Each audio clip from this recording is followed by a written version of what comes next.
It's very revealing that he referred to the pilots, who after all were, you know, fairly tough in their own way, and he referred to them as his chicks. And the safety of his chicks was always at the top of Dowding's mind. One day at our airfield, a group of men arrived with bulletproof windscreens. Now, prior to that, all we had in front of us was basically perspex. I said that I wanted bulletproof glass for the windscreens. I remember the gust of laughter sweeping round the table. I said, if Chicago gangsters can have bulletproof windows to their cars, why can't my pilots have bulletproof windscreens? I have no idea how many lives were saved by this. We got a 2-inch thick bulletproof windscreen, which we knew Dowding had had to fight the air ministry for. So that's how we were aware of his presence, and we knew that behind the lines he was fighting for us. Up until 1936, flying was for the affluent. Pilots, private or military, came from the wealthy families. Dowding realized that with the rise of the Nazi Party and war looming, there would be a shortage of trained pilots.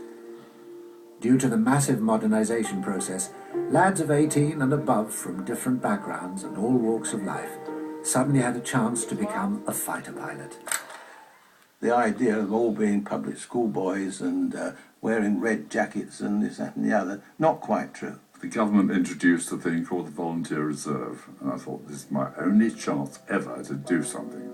So I leapt at it and volunteered for it. The great majority were VRs, some regulars, a lot of VRs who came from all backgrounds and all walks of life. Just happened to be at the right place at the right time, or the wrong place at the wrong time, whichever way you want to look at it. But for many of these young pilots, their entire training was done on slow vintage biplanes where the instructor sat in the back. With the outbreak of war, they were suddenly presented with single-seater warbirds. In May 1940, I'd never been in the cockpit of either Spitfire or a Hurricane, and those of us who'd never flown low-wing monoplanes before had to be introduced to Spitfires, and we just had to learn.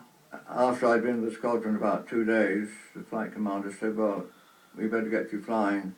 He gave me a copy of the pilot's notes and said, go and sit quietly somewhere and read them up. And after I went back, having read them, he said, right, now you better sit in the cockpit for half an hour, find out where everything is, and which I did. There was a book published of where all the tits and knobs were, and you just sat